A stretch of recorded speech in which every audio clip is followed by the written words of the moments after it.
Ini ada bahasan menarik banget nih dari makalah Dr. Lowell Songseng.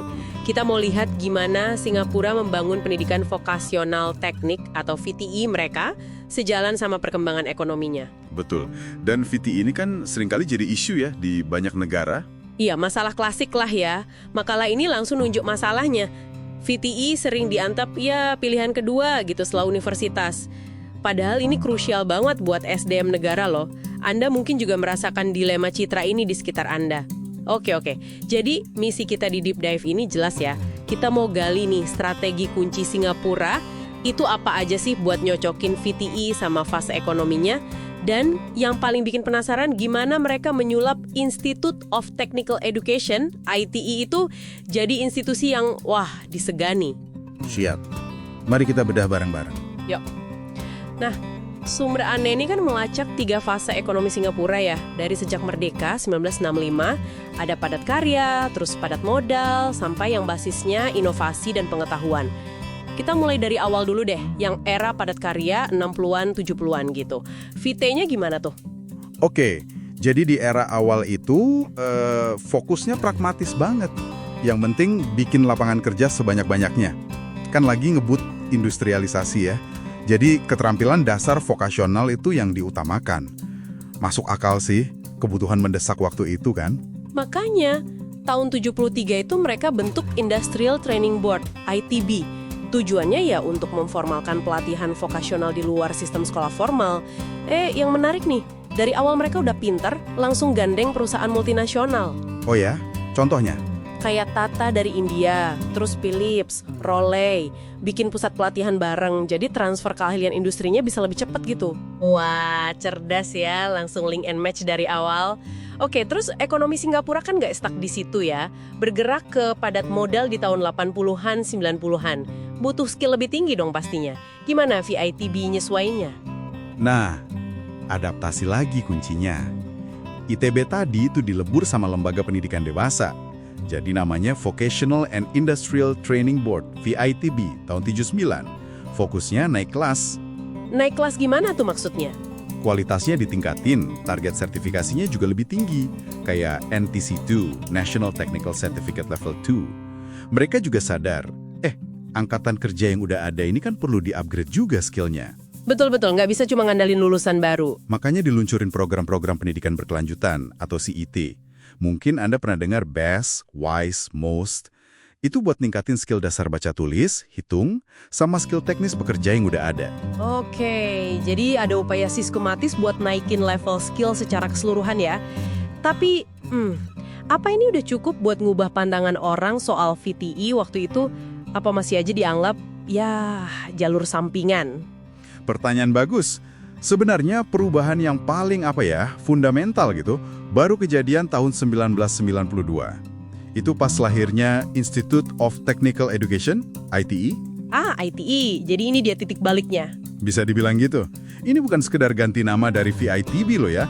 Pembentukan ITE ini nyambung banget sama kebijakan pemerintah yang menetapkan wajib belajar 10 tahun pendidikan umum dasar. Oke, apa nih implikasi strategisnya?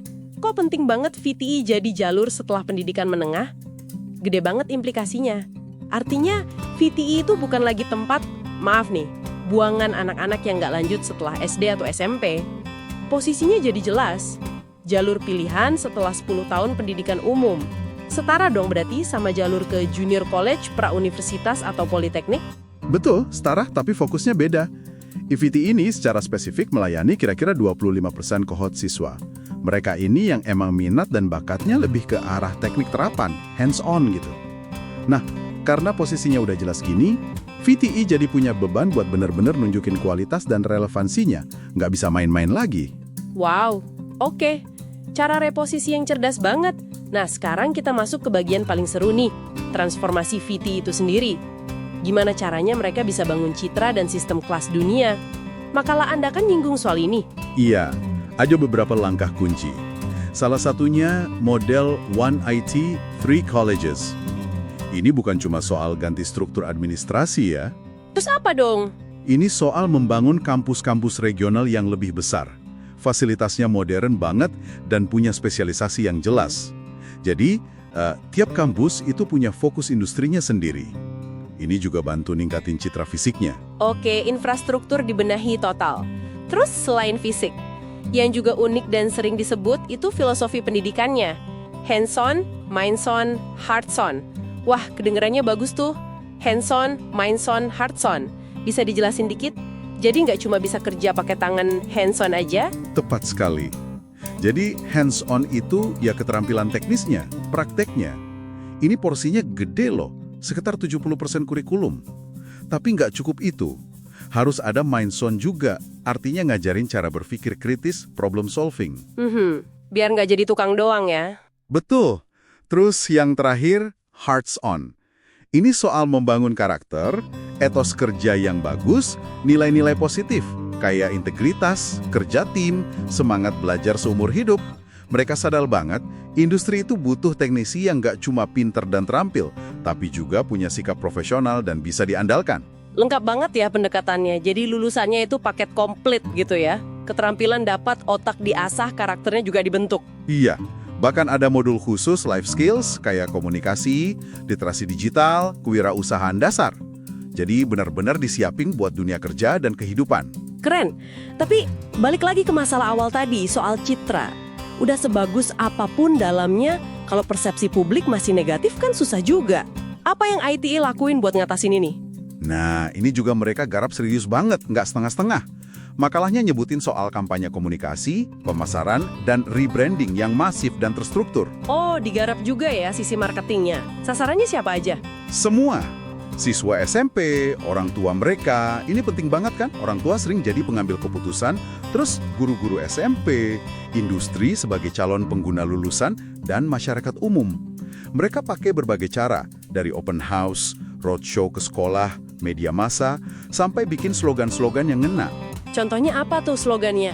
Salah satu yang terkenal itu, Thinking Hands Create Success. Tangan yang berpikir menciptakan kesuksesan. Keren kan? Ini kayak mau bilang, kerja pakai tangan itu nggak rendah, justru butuh pemikiran juga dan bisa bawa sukses. Mereka juga rajin banget nunjukin kisah sukses alumninya. Menarik. Jadi nggak cuma jualan fasilitas atau kurikulum, tapi juga jualan hasil nyata dan mengubah narasi soal kerja vokasional ya. Terus berhasil nggak upaya rebranding sebide itu? Ada datanya? Berhasil dan signifikan banget. Data di makalah itu nunjukin persepsi positif publik terhadap ITE itu naik drastis. 76% peningkatannya antara tahun 1997 sampai 2006. Wow, 76%.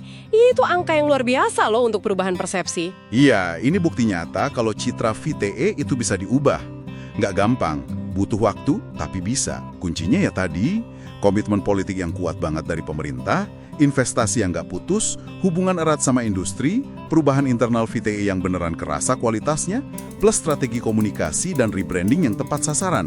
Mereka juga nggak malu belajar dari praktik terbaik di negara lain.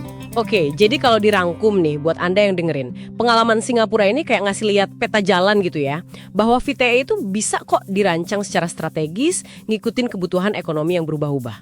Dan yang paling penting mungkin, transformasi ITE ini nunjukin kalau institusi yang tadinya mungkin melayani segmen yang dianggap kurang secara akademis, itu bisa banget diangkat jadi institusi kelas dunia yang disegani dan lulusannya dibutuhkan.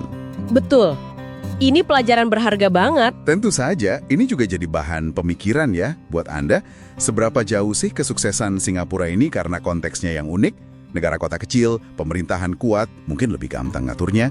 Terus dari semua elemen tadi, komitmen politik, link industri, pendidikan holistik, rebranding, kira-kira mana yang paling krusial? Dan mana yang paling mungkin relevan atau bisa diadopsi di tempat Anda? Nah, itu dia. Sesuatu untuk Anda renungkan lebih lanjut. Terima kasih sudah menyimak Deep Dive kita kali ini.